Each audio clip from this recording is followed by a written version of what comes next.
Once upon a time, in a cozy nursery filled with all sorts of wonderful toys, there was a little Velveteen rabbit.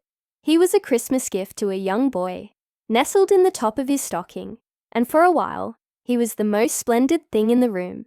His coat was spotted brown and white. His ears were lined with soft pink sateen, and his whiskers were made of real thread. But in the busy, bustling world of the nursery, the Velveteen rabbit was soon overlooked. The grand mechanical toys, with their whirring gears and shiny paint, looked down on him.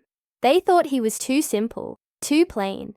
Only the skin horse, the oldest and wisest toy in the nursery, was kind to him. The skin horse had seen many toys come and go, and he knew what truly mattered. One day, the little rabbit asked him, "What is real? Does it mean having things that buzz inside you and a handle that sticks out?" "Real isn't how you are made," said the skin horse. "It's a thing that happens to you. When a child loves you for a long, long time, not just to play with, but really loves you, then you become real." He added softly, "It doesn't happen all at once. You become. It takes a long time.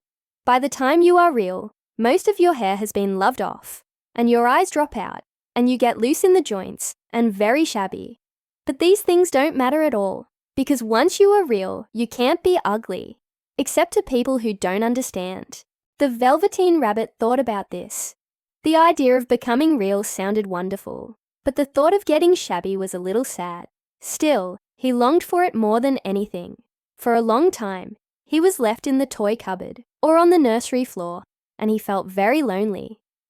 Then one evening, the boy couldn't find the china dog he usually slept with. His nana, in a hurry, grabbed the Velveteen rabbit and tucked him into the boy's arms. From that night on, everything changed.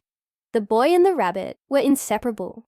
They played endless games of make-believe in the garden, building fairy houses under the raspberry canes and having picnics on the lawn. The rabbit went everywhere with the boy. His velveteen fur got worn, and his thread whiskers began to fray. But he didn't mind. He was happy.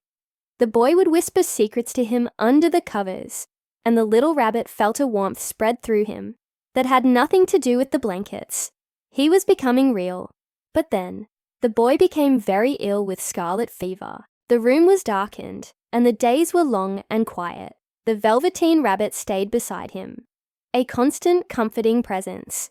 He listened to the boy's feverish whispers and never moved, offering his silent, steadfast friendship.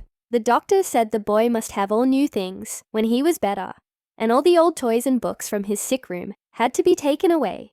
So, the little shabby rabbit was put into a sack with other things to be disposed of. Lying in the dark, cold garden, he thought of the skin horse and what it meant to be real.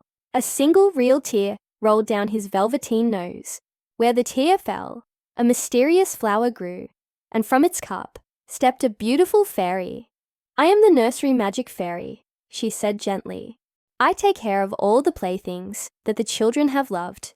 When they are old and worn out, and the children don't need them anymore, I come and take them away with me and turn them into real."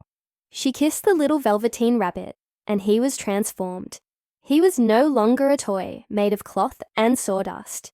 He was a real rabbit with soft fur, twitching whiskers, and strong hind legs for hopping. He joined the other real rabbits in the wood behind the house. And sometimes, when the boy was playing in the garden, he would see a little brown and white rabbit peeking at him from the edge of the trees.